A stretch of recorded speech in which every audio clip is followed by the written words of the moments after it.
A critical realization has struck me, one deeply rooted in publicly available evidence and the brazen admissions of those who orchestrate the so-called woke movement.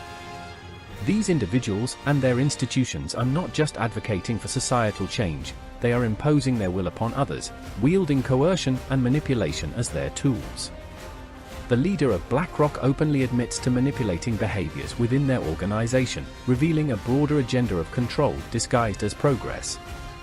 Similarly, Sweet Baby Incorporated and its leadership make no secret of their intentions to burn the game industry to the ground, threatening those who resist with cancel culture and social annihilation.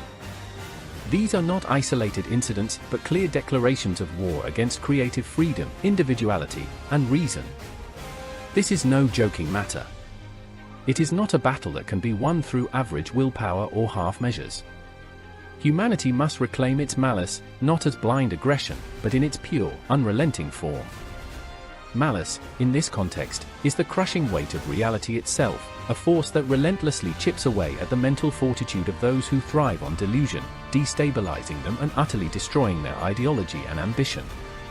The enemies of reason, the architects of this movement, have forsaken critical thought and rationality in favor of emotional manipulation and ideological dominance. They represent an existential threat, not just to the industries and communities they target, but to society at large. Their actions serve only to hollow out culture and creativity, leaving behind a wasteland where conformity and coercion reign supreme.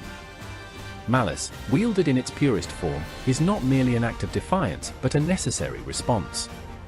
It is the merciless reality that shatters illusions and confronts those who have grown comfortable in their privilege and detachment from truth.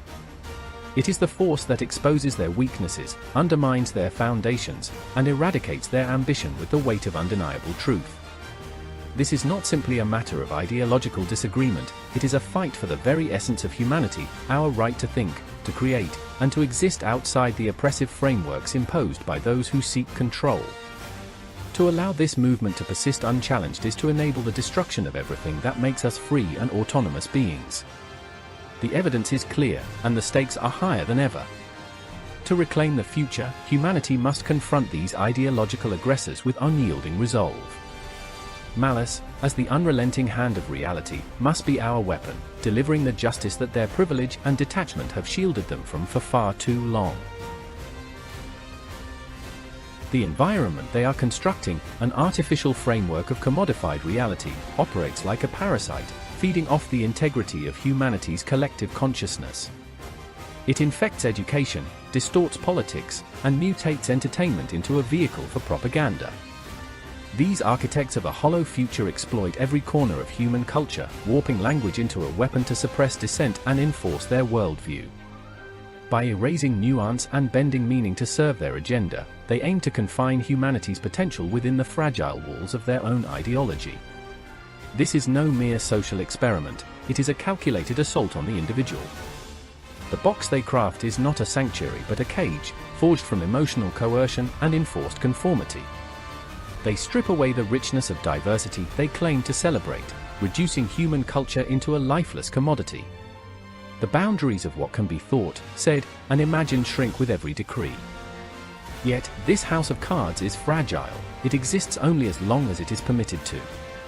This assault must not go unanswered. Against their creeping hegemony, the full weight of malice must rise, not malice as blind hatred, but as a calculated force of resistance.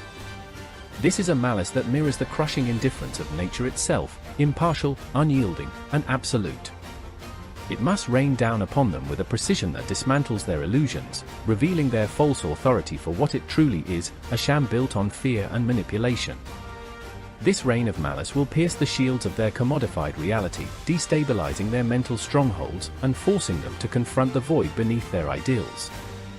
The human heart, so often dismissed as frail, harbors an unyielding resilience born of centuries of survival against impossible odds.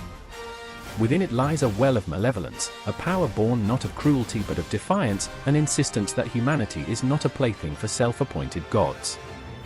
The people are not tools. They are not subjects to be tested or reshaped according to the whims of those who fancy themselves as arbiters of truth. The hubris of these architects must be met with a reckoning, a reminder that humanity's malice is not chaos, but a force of restoration. It is a balancing weight, ensuring that those who seek to enslave culture, language, and individuality will reap the destruction they sowed. The fight is not simply for freedom, it is for the soul of humanity itself, a refusal to be reduced to a cog in someone else's machine. The commodifiers must be shown that the essence of human culture, creativity, and autonomy cannot be contained or controlled. In their attempt to test the people, they have unwittingly awakened a force they cannot hope to overcome.